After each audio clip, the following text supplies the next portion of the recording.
दोस्तों नमस्कार। अर्थव्यवस्था की धीमी गति इतनी धीमी हो चुकी है कि लोग अपनी जान तक दे रहे हैं। हर सेक्टर प्रभावित है, चाहे वो छोटा रोजगार हो या मध्यम रोजगार।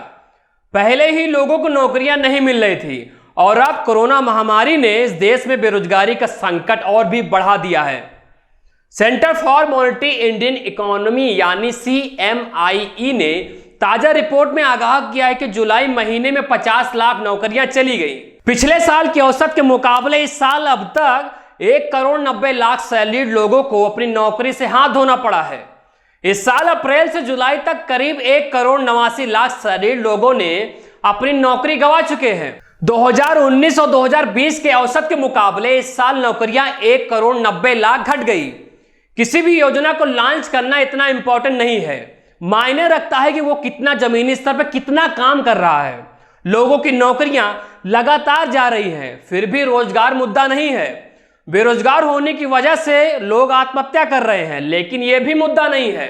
खिलौने बनाने के लिए बोला जा रहा है, अभी भी रोजगार मुद्दा नहीं है।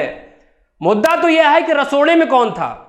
लोगों की इसकी परवाह है कि रसोड़े में कौन था, लेकिन रसोड़े में क्या है वो नहीं मायने रखता।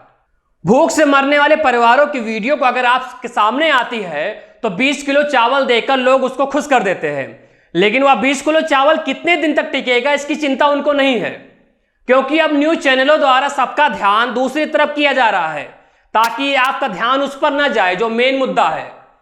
बड़े बड़े नेता यह मिलकर तय करते हैं कि न्यूज चैनलों पर कैसी खबर चलाई जाए ताकि आपका मन उस मुद्दे से भटक जाए। एक बहुत बड़ा वर्ग नौकरी के लिए अपनी मांग उठा रहा है। सत्ता पक्ष के लिए किसी नेता में इतनी हिम्मत नहीं कि इसका जवाब दे सके।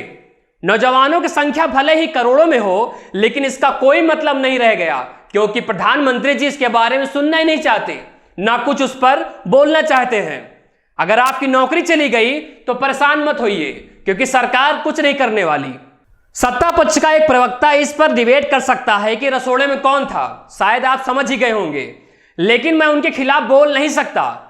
हो सकता है वो मुझे देश विरोधी बता दे।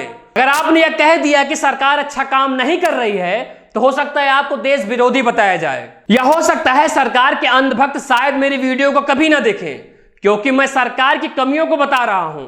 मैं बात करूं अपने सेक्टर की तो पत्रकारों को भी नौकरियां जा रही हैं, उन्हें भी निकाला जा रहा है, लेकिन आप कुछ नहीं बोलेंगे क्योंकि सरकार सुनना नहीं चाहती। अमेरिका में कोरोना काल में $1,200 का बेरोजगारी भत्ता दिया जा रहा है। व्यक्तिगत करदाता को अमेरिका में $1,200 का पैकेज दिया गया। अगर पति पत्नी करदाता है तो $2,400 मिलेंगे, और अगर घर में बच्चे हैं तो उनके हिसाब से $500 अलग। शायद हम जैसे युवाओं को समझना चाहिए कि प्रदर्शन करके टीवी में अपनी शक्ल दिखा लेना यह समस्या का समाधान नहीं है। टीवी पर शायद आपको इस मुद्दे पर बहस देखने को नहीं मिलेगी। हाँ, हो सकता है कि व्हाट्सएप पर जरूर मिल जाए। अभी हाल ही में हाई कोर्ट ने सरकार को फटकार लगाई और उनसे कहा कि आपके किए गए वादे और काम करने में काफी अंतर है। अब बहुत सी कंपनियां ऐसी हैं जो बंद होने वाली हैं और बहुत सी कंपनियां ऐसी हैं जो बंद हो चुकी हैं। तो युवाओं को रोजगार कैसे मिलेगा, यह देखने वाली बात है। जी हाँ, देखने वाली बात। मैं देखने वाली बात इसलिए बोल रहा हूं क्योंकि आप कुछ कर नहीं सकते। किसी भी सत्ता की आप इतने अंधभक्त ना हो जाइए कि उसकी कमी भी ना दिखे। जय हिंद।